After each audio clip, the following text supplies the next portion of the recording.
Hello, everyone. Thank you so much for hopping in. My name is Ransom Enima. Thank you so much. If you're a returning subscriber, thank you. If you're meeting me for the first time, I already said my name, but I'll say it again. My name is Ransom Enima. I'm a fourth year radiography student, and apart from my studies, I'm also a medical writer and also a YouTuber. So today I have an amazing guest speaker all the way from the UK. Hey, Lisa, could you introduce yourself to the audience? Thank you. Sure, yeah. Hi everyone. So my name is Lisa or Lee. I'm an incoming first year medical student, so I'm about to start my first year of medical school at Cambridge University, and I focus on mental health in applications and in school and on helping people to get into medicine as much as I can. Amazing. Thank you so much, Lisa, for introducing yourself to the audience. And I believe that the audience now know a little bit about you.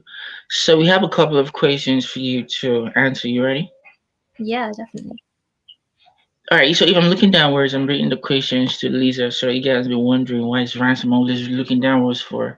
So I've written down the questions on a piece of paper for Lisa to offer a narrative on these intriguing questions as well. All right, so let's move into the first question for you, Lisa. hmm Now tell us, how do you balance the rigors of med school with maintaining a healthy mind and avoiding stress? What do you have to say about that? Yeah, so I can't necessarily talk from experience about medical school yet, but I would say that the application process to medical school, the last couple of years of high school, secondary school in the UK, as we call it, can be very intense. And I think the first couple of I guess there's a few strategies that I would use to kind of help me approach quite a difficult time and intense workload. The first thing is to kind of understand that there's a difference between challenging and overworking yourself. And the main difference is not necessarily the amount of work you're doing, is really your attitude towards that work. And it really all comes with direction. So if you have direction, if you know what everything you're doing is for and what everything is building up to, it's so much easier to maintain that hard work, to maintain that discipline, to work towards those goals. Whereas if you start to feel lost, if you start to feel overwhelmed and kind of like you're caught under this massive pile of workload, it can all start to build up. It gets overwhelming. So, my personal strategy is for every aspect of my life, I tend to try to, I guess, find my why. So, this could be something like, oh, I'm studying for this medical entrance exam because I really want to be a doctor and help people. I'm exercising every day because if I take care of my physical health, that will improve my mental health, it will improve my productivity and really help me to be able to achieve that end goal of helping others and getting into medicine and having a successful career. That kind of thing is probably my biggest thing. Yeah, as well as that, I feel like just having a support network around you, whether that's family, friends, partners, or even just your faith, like believing in yourself, having others believe in you, and having like a part, having that realization that the work that you're doing is part of this like wider goal, wider like improvement to the community, and this wider purpose that you're serving is just really helpful, I find, in just maintaining that energy. Amazing. I love the fact that you mentioned about you have to have a maintain and have a healthy mind set in order to have a healthy mental health, which is an amazing thing you just said. And that's also a little, you know, nugget to the audience as well. So in order to, whether you're medical student or a medical doctor or even a freelancer as well, or any kind of thing you're doing, that is really amazing to the society and to the world at large. You have to, when you're balancing your work, your medical studies, could be your med school in general, it could be any other thing. It's necessary for you to as well maintain a healthy mindset and also avoiding stress, because stress Mhm. comes along with mental health. And mental health is, there are a lot of advocates out there that preach about mental health, because it's a very serious, issue. So, Lisa, thank you so much for talking us through about how you balance, the rigorous medical school application with, maintaining a healthy mind and avoiding stress. Thank you so much for talking us through. So, the next question for you is, so what really happened to you, to find medicine, and how did you complete the application process to Cambridge University? Because I know a lot of people that looking forward to moving into that come across this video that are moving forward to making some applications in Cambridge University. So talk us through what happened. How did you find medicine as a course, and how did you complete the application process to Cambridge University in the UK? Talk us through. Yeah, okay, definitely. So for me, the process to like choosing a degree, choosing a career began about like 2 years ago. So I just completed what we call in the UK GCSEs, which are exams that you take in loads and loads of subjects, and then you have to pick down to like just 3 subjects. I think something that I really struggled with was just like I didn't know myself that well, right? So like I got the same grade in everything, but I couldn't tell what I enjoyed more, what I enjoyed less. I just knew like, oh, I'm good at everything basically kind of.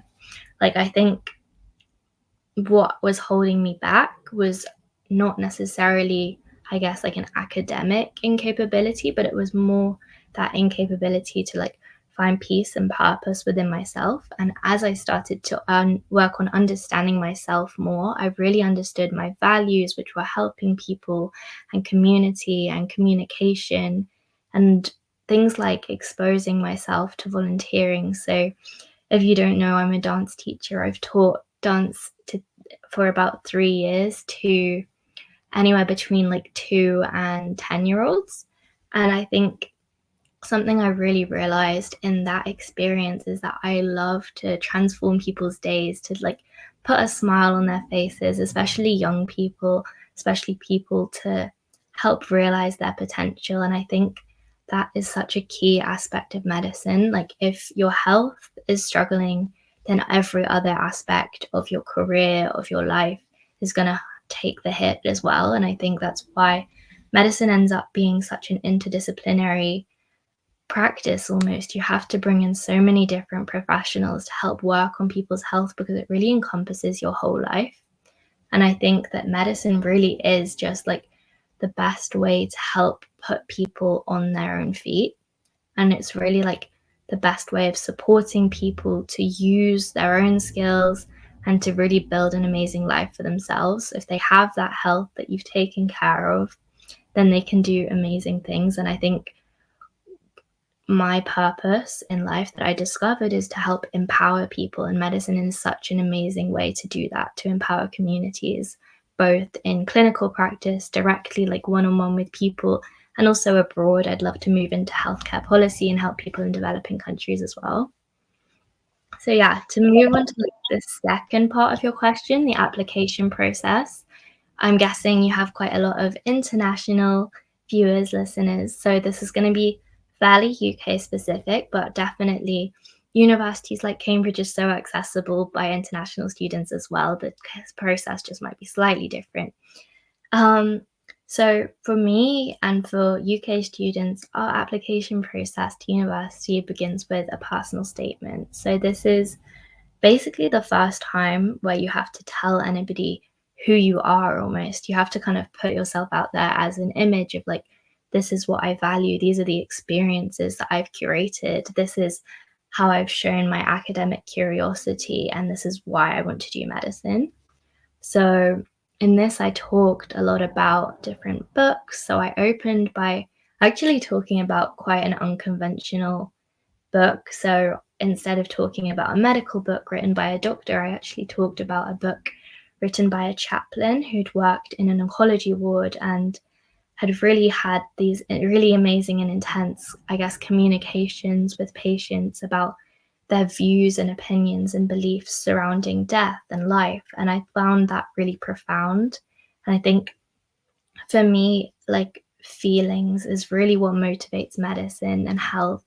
And I think that connection, I really tried to like bring into this personal statement. So I wanted to tell the medical schools, like, I'm all about empathy, I'm all about feelings, I'm all about love. I talked about my friends who had struggled in school with different either learning difficulties or mental health difficulties, and I talked about how that had got me into researching those topics, demonstrating curiosity, and how that had ultimately led me to really be interested in medicine and pursuing that as a career. And then I guess now that I'd like figured out who I was, why I wanted to be a medic, why I wanted to be a doctor and help others in that space, then next comes the academics. So I actually took two different entrance exams. So I took the BMAT and the UCAT. The BMAT has been disbanded now, so that's no longer going to happen in any future years. But the UCAT I'll talk about, it's like 5 different sections, which is almost like a bit of an IQ test, a bit of situational judgment, I think is probably the most important section. So there's one section, apart from all like the maths, the English, the bits that are testing your academics, there's this section that I think is really, really key to showing medical schools that you're ready to be a doctor. And it kind of tests your values, your ethics, your morals.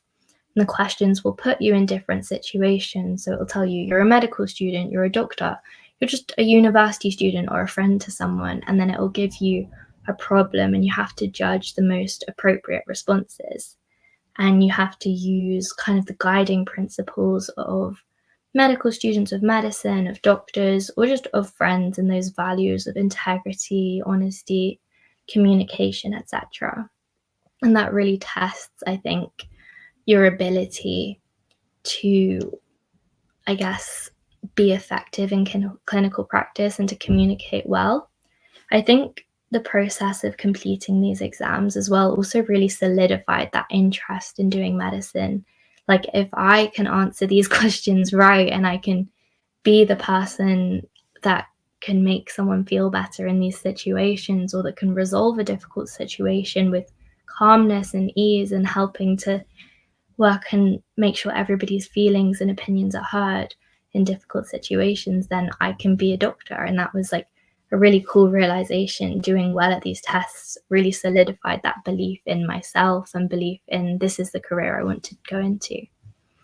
And yeah, the final part was an interview. So interviews look very different depending on medical schools. And I think it's very important to play to your strengths in a medical application. So for me, Cambridge actually was my easiest interview. Having decided that I wanted to go into medicine quite late, I was more strong academically than I was in like what I knew about medical issues, medical systems, all of that. So Cambridge interview almost is structured a bit like a lesson. They're trying to teach you something. They'll show you like a diagram or a picture and ask you what you think is happening, and then they'll prompt you by giving you new information that you have to kind of piece together, and they really want to see how you think.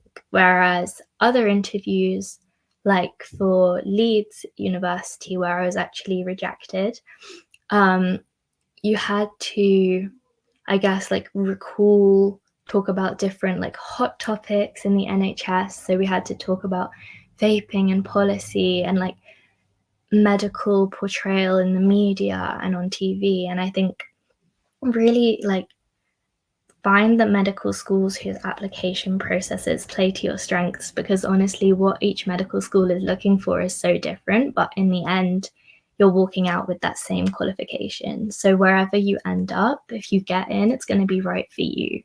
And it doesn't matter if it's more prestigious, less prestigious, every doctor is making an equal and amazing contribution, is what I would say. Perfect. Amazing. Wow. What really interests me the most is because first and first, when you were rejected at Leeds University, you never gave up. Yeah. That you had to still keep progressing. And look at you, Cambridge University is like, for we international people that applies. It's one of the dream school of many out there, including the UK. So, that's also a lesson to the viewers as well. If you're rejected in one application, that is not the end of the world. It's like a stepping stone to your Mhm. success?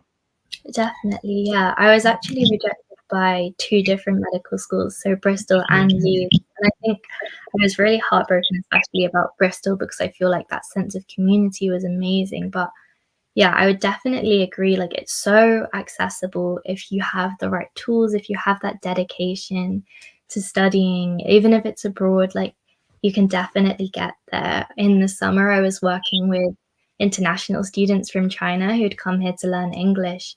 And we took them on a day trip to Cambridge. And I was able to tell them, like, guys, that's where I'm going to be studying next year. And they were like, one of the girls, especially, she was like, that is my dream university.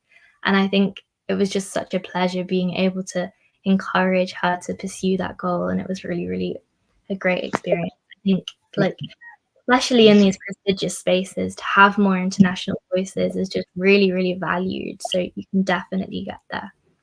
Amazing, amazing. You know, you're now an inspiration for that lady. You can imagine right now. And I also love the behind the scenes of what really pushed you to study medicine, and I believe that you'll be a very good personnel in medicine, and you're going to help a lot of people in the future. We and the audience are really, wishing all the best in all your all your endeavors as well. And yeah, amazing. Thank you so much for talking us through about what really happened to you to, find medicine, and how you did complete the application, the rigorous application process to Mhm. Cambridge University, which was the interview was quite easy for you, which is amazing. Amazing. So the next question goes this way, because you mentioned that you're also a teacher, right? Yeah, so I teach dance and then I guess more of like a tutor for academics, for applications, for like older students. Amazing. So the question for you, Yeah. Mhm. you also mentor, right? Yeah, mental. Yeah. Okay. So that draws me to the next question for you. Mhm. So as a mentor, what strategies do you use to help students manage their study time effectively and stay motivated throughout the practice? It's very easy. I know that. Thank you. Talk us through. Hey, definitely. I would say the first thing is that medical applications are so hard, but there's so many different, like differing voices out there telling you, like, you need to do this, you need to have 50 hours of work experience, you need to have like 5 different extracurriculars where you can demonstrate skills, you need to like have a doctor in the family who can practice interviews with you. And I feel like there's so many conflicting voices out there that students are often feeling like they have to stretch themselves so thin just to get the shot at like an application to medical school.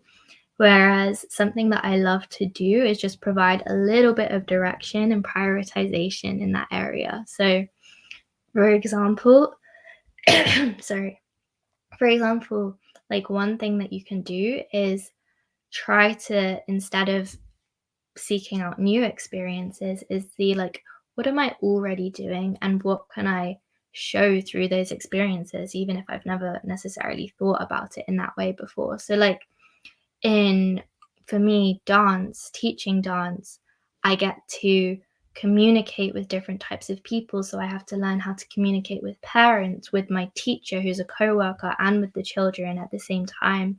And I'm showcasing empathy if one of them gets frustrated because they miss a step or whatever.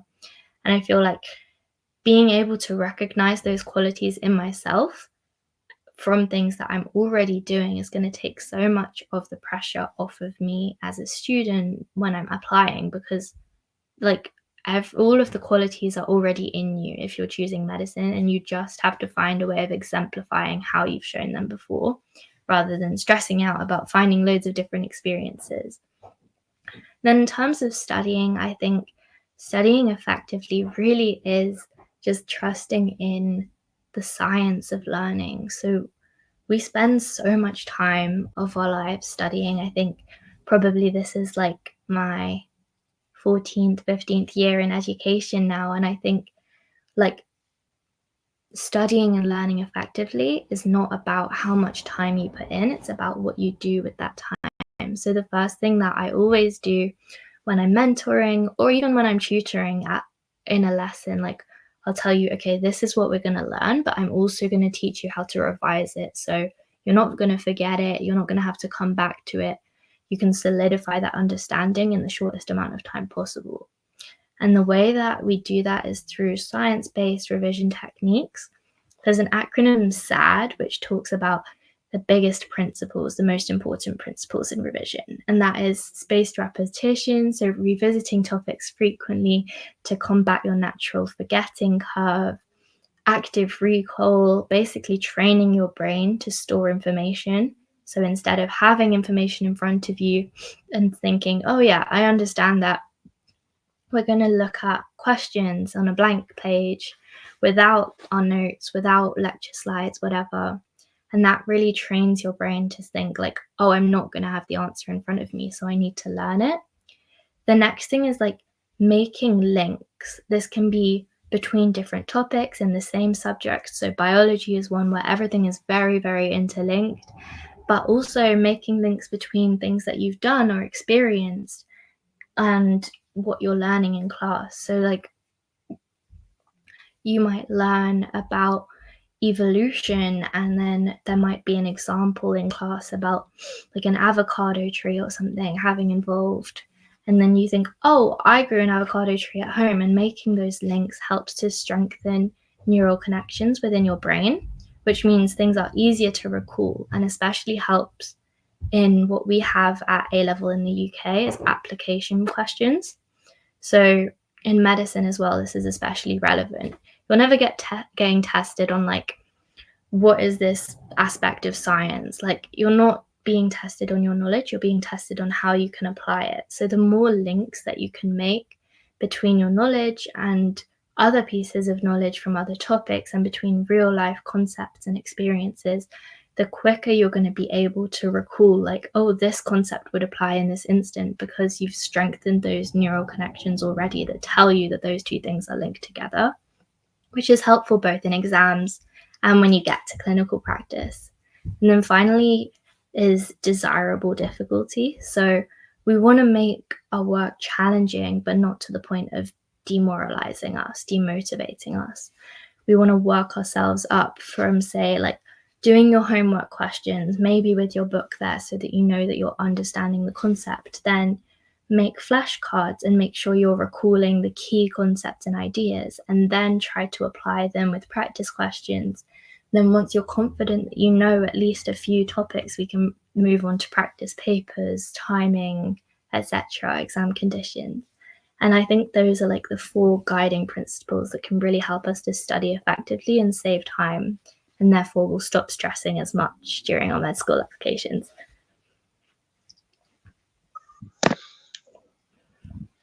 Wow,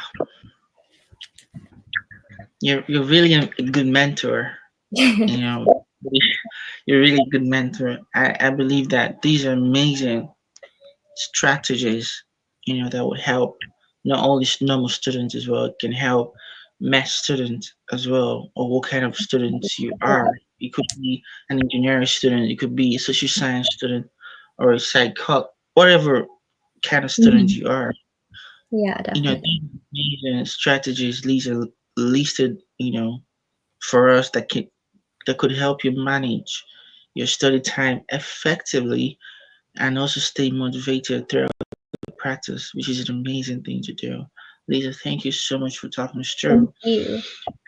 Yeah, amazing, really amazing.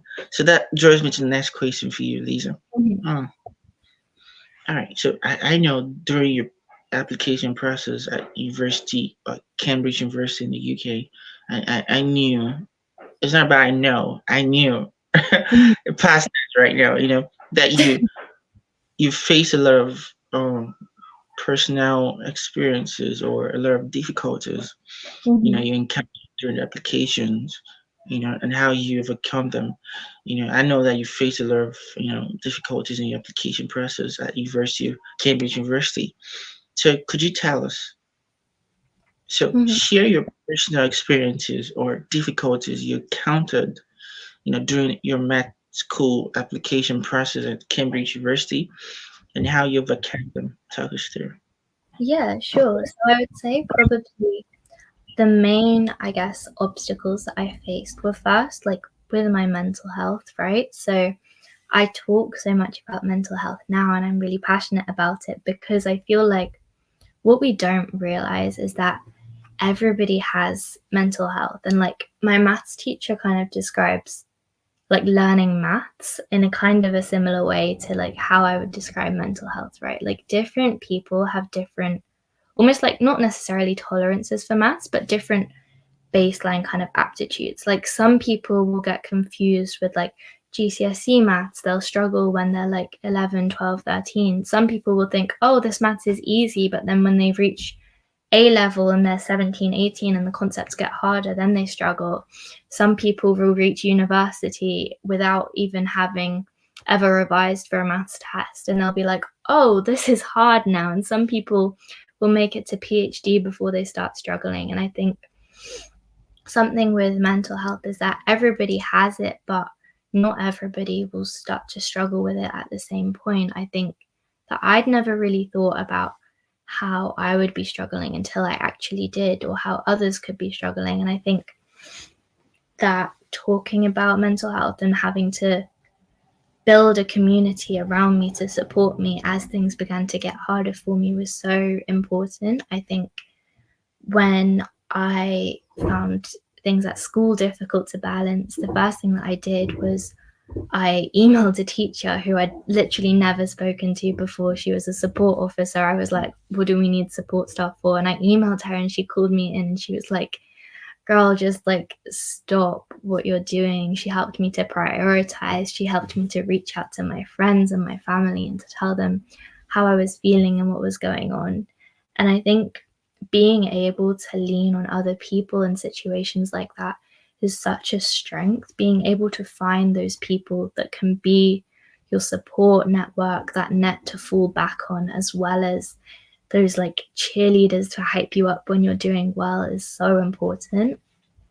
The second thing I guess that I would say I faced during my med school applications is those rejections. Like I think at the time I was like, you know what, it's no big deal, it's fine, it's fine, I've got 2 offers, 2 rejections, like it's fine. Like some people get rejected by all 4 schools and it's okay that I didn't get in everywhere. But realistically, deep inside me, yeah, that hurt. My confidence was knocked. And I think the advice that I would give to people is just sit with it and then move on, share. Like, I guess I heard this a couple of months ago, and I think it really helped to reframe rejection for me. Like, some people experience failure and think that equates with them being a failure, right? But failure is just what you have to do on the path to success. Like, if you were in sports, right, and you looked at, I guess, Simone Biles, top greatest gymnast of all time, like emblem of the Olympics, you don't think she ever fell off that beam or off those bars? Of course she did. Like, but that is how she trains. That's how you get better. That's how you learn. Like even at the Olympics, like falling at the biggest hurdle, and she still like manages to win even when she falls off that vault. And I think that that is really an amazing way of kind of shifting that idea that failure is an integral part of who you are, rather than failure is just something that you're going to experience on the way to being amazing, and it is going to direct you down to that path that you want to experience. Like for instance, I kind of thought like, oh, I probably won't get into like Cambridge, whatever. I was like, oh, I don't know if maybe like I've struggled too much, I won't get these grades. I had like this in my mind, and I knew like if I allowed those thoughts to kind of continue, then I'd limit myself, right? Like if I had failed and then I limited myself further, like what if I hadn't tried as hard in my exams just because I hadn't received an offer? Like I feel like that kind of mindset would have definitely almost crippled me, hindered me in my growth and my journey. Whereas taking that failure as just in stride, feeling it, and then moving on, moving forwards, and learning from it and reflecting is something that you really, really need as a doctor, because every doctor will make mistakes, especially when you are starting medical school, like you're always going to be in a place where there is more to learn, both in medical school and in clinical practice as a doctor when you're working. And I think if you let failure or not knowing everything stop you or hold you back, then you're not going to grow in the way that you need to, and in the way that will really solidify your journey and help you to achieve your goals. And I think it's just those small mindset shifts and being able to open myself up to others that really, really helped me. Perfect. That's really a perfect, amazing thing that you just shared right now. Thank Wow. I don't need to digress a little bit because you touched on the main pain points. And I you. believe that people that wearing your shoes, because you've gone past that stage right now, I believe that they've learned one or two things from you. I know that. I sure do know that they've learned something from you because you have a lot of integrity. And I love the part you mentioned about failure is not the end point. It is well, I say, it's a stage that directs you, or a Mhm. phase that directs you to your success. Whenever you fail, that doesn't mean that you're a loser, or you're never gonna win. That failure could be a starting point for you. It happened to Lisa. She's a testament. You've seen it right now. She shared a lot of testimonies. She got rejected, and some university she applied for, and that really affected her. But did she stop? No. But look at her now. Thank She's gonna study in a university that's a dream for many students out there. you. Amazing. Lisa, that's amazing. Thank you so much for talking to us there about, sharing personal experiences and difficulties, you encountered in your medical school applications at Cambridge University and how you've overcome them. So that draws me to the next question for you, Lisa. So tell us, what advice do you have for future med students regarding self-care and mental health while getting a good education? Talk us there. Yeah. I'd say go back and really, really focus on whittling your time down, your study time, because your me time, your time invested in doing the things that you love is really, really important. So the more time you can free up for yourself whilst maintaining good grades as much as possible is really important. The second thing is like get better at organizing your life, because if you don't prioritize, you will not make time for yourself. So you have to really consider yourself a commitment. Like your mental health and your well being is not just something that you give time to or attention to when you're not busy. Like it's something that you really need to work on scheduling in, building in discipline and like routines almost that help you to take care of yourself, help you to socialize, help you to see friends when things get hard, and making sure that when you have free time, you're really dedicated to resting in productive ways. I guess like the idea that rest is productive is kind of counterintuitive, but if you have free time and you're like, okay, I can fill this with a bit more work, I can stretch myself a little bit thinner, that's going to really stop you from achieving those key goals that you actually care about and are prioritizing. And if you invest in yourself and you say, okay, I'm going to take my time to sit and reflect and to exercise and to have fun and go play sports and go exercise and just really just like soak up that love for life, that's really going to drive you to pursue your goals. Those are like my biggest advice, I think. Make yourself a commitment.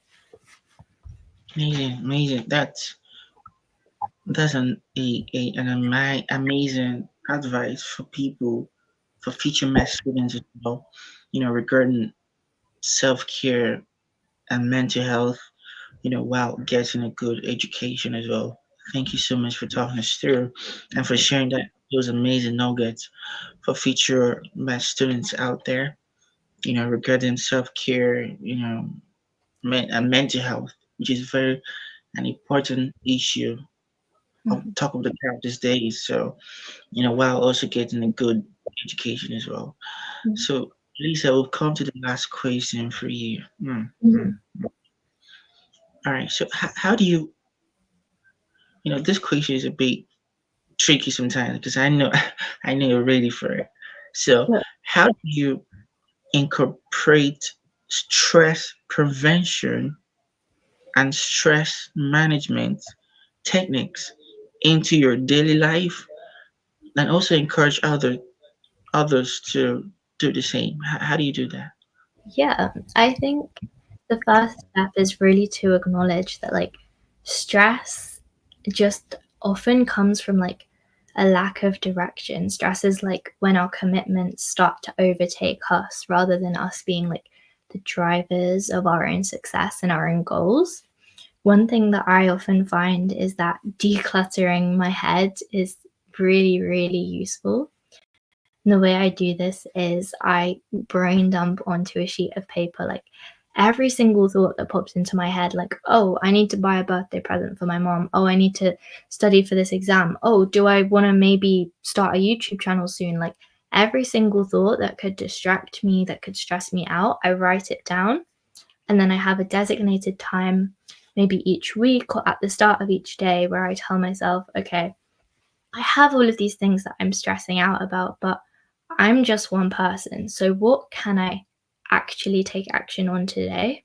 And I'll write myself kind of like a to do list, very manageable, very reasonable. And then I tell myself explicitly, like, what am I not going to do today? So, everything else I shove out of my mind because there is no use wasting your time stressing about things when you can't take action on them right now. You don't have the time. There are things that come first. And if you stress about them when there's nothing that you can do, that's just going to bring you down and make you feel discouraged. You're going to feel like you're never doing enough because you're never getting to the end of your to do list. Whereas in reality, you're doing as much as is reasonable each day to like maintain your productivity and keep you working towards your goals. And just like deprioritize. So if there's anything that's not serving you, if coming back to what I said in one of the first questions, if you can't find a why for why you're doing something and you don't believe in that why that you've come up with for yourself, like drop that activity or that commitment because if you're not if your activities and your commitments aren't serving you and where you want to be, they're really going to overtake you. They're going to stress you out. So yeah, when if somebody comes to me and they're stressed, the first thing is stop, pause, breathe. What are you doing? Why are you doing it? What are you doing just because you feel like you need to or because everybody else is doing it, but they're on a different path to you, so why are you worrying about it? That kind of thing. So yeah, just focus on you, focus on what actions and what commitments are going to benefit you, and then cut down on everything else that's giving rise to all of that clutter in your brain. Amazing, amazing, Lisa. Thank you so much for talking us through on how you incorporate stress prevention and stress management techniques into your daily life, and not only in your daily life, and also encourage others to do the same as you did right now to the audience as well. Thank So, you. Lisa, we've come to the end of the session. You've been an amazing, amazing guest speaker. So, I want to assure the audience to watch this video to the end because Lisa really spoke really well, and because I believe that you're gonna learn one or two things out from this video. So, before we wrap up the session, Lisa, what are your last words for the audience? Um, Yeah, just really make yourself a commitment. You can do this, whatever your background. If you want to get into medicine, you absolutely can. And I really just want to say thank you to you, Ransom, as well, for inviting me here and for asking me such amazing, provoking questions and providing me this extra platform to help me reach more people and to help get more people into medicine and get people motivated. Yeah. Amazing, amazing. Thank you so much. So, if you love this content, do it to like, share, subscribe, and comment as well. And if you're willing to reach out to Lisa, you need a mentor or you need a teacher, they just want to connect with Lisa. So we're gonna add a link to her social media platform on LinkedIn. You can as well connect with her, follow her up, and as well support her in her work. So we come to the end of the session. Thank you, everyone. Thank you, Lisa. Thank you so much. Amazing. You're really amazing. All right.